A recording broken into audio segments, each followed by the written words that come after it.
Toto je model větrné elektrárny, který se používá pro zjištění způsobilosti aktivistů bojujících proti větrným elektrárnám. Na modelu máme dva joysticky.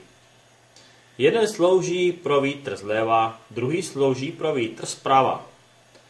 Když se na joystick zatlačí, je to brzda. Druhý joystick slouží k odhození ledu.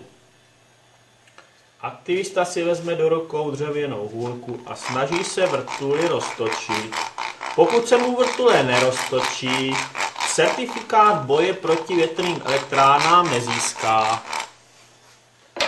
Dále mohu upozornit, aktivista, který neroztočil vrtuli, nebude zklamán. Za snahu od nás dostane certifikát nižšího stupně.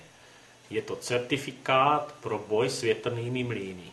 Toto je ukázka, že je model opravdu funkční.